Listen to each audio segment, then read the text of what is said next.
Mayor Bullet Halos Hos at dating Congressman Bong Suntay, nagsalita na, matapos mapagbintangang sugar daddy ni Dominic Roque.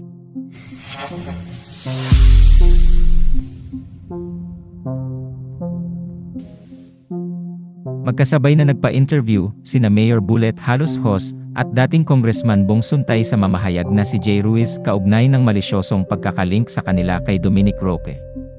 Ito'y matapos makumpirma ang hiwalayan nina Dominic at Bea Alonzo.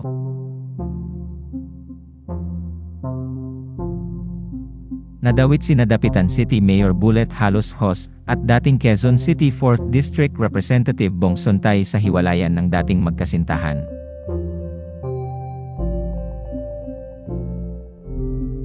Ayon sa alkalde, totoong sa kondo raw niya nakatira si Dominic pero hindi umano iyon libre dahil nagbabayad raw ng renta ang aktor.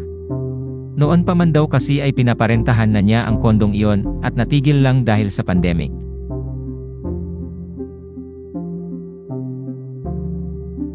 Sinabi rin ni Mayor Bullet na pumayag lang daw siya na rentahan iyon ng aktor dahil wala rin naman daw gumagamit nun.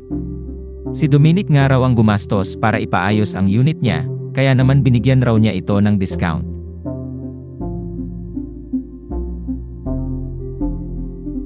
Biro pa ng alkalde, sana naman daw ay tumaas ang renta ng condo unit niya kapag umalis na doon ang aktor dahil sa issue.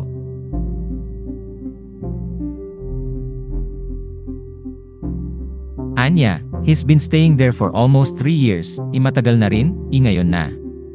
Yun nga, sinakyan pa nila. Sana naman mas mataas na yung renta pagkatapos iwanan ni Dom yung unit, no?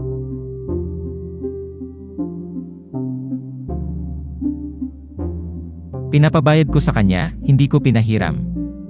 Hindi ko rin siya binahay ha. To clarify lang ha. Baka kasi. Nowadays sensitive na ako mga usapang ganyan, ipati damit ko kailangang hindi pwede mag-pink. Nothing against LGBTQ ha. Magkakaibigan tayong lahat pero hindi talaga ako ano.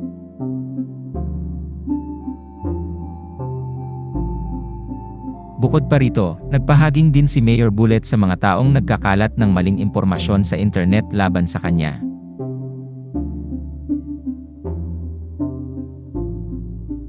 Ayon sa alkalde, naawa raw sila sa kanilang kaibigan na dinurog na mga malisyosong fake news online, kung kaya't nagbabalak daw siyang gumawa ng legal na hakbang laban sa mga taong nagkakalat ng mga mapanirang akusasyon dito.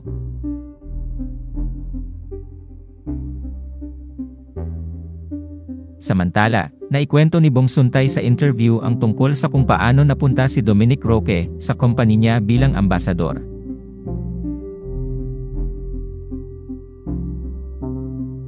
Ayon sa kanya, mahilig raw sa motor at nangangarera ang kaibigan niyang si Dominic. Sinabi rin niya na kinuha niya ang aktor bilang celebrity driver ng kumpanya dahil nangangailangan daw ng celebrity driver nung araw na yon.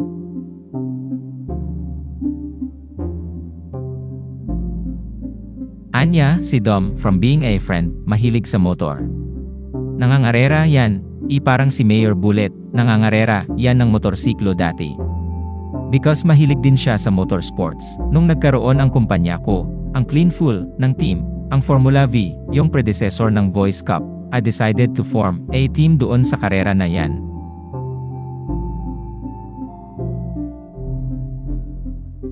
Kinailangan ko ng celebrity driver.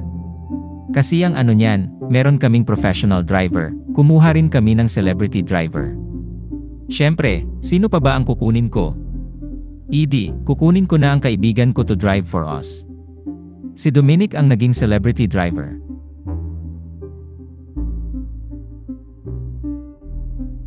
Paliwanag pa niya, present raw ang aktor sa mga ribbon cutting kapag nagbubukas sila ng mga bagong gas stations dahil parte raw yon ng trabaho nito bilang brand ambassador ng gasolinahan.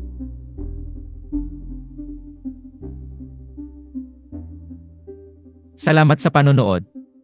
Huwag kalimutang mag-subscribe sa aming YouTube channel, i-like ang video na ito, at i-turn on ang notification bell.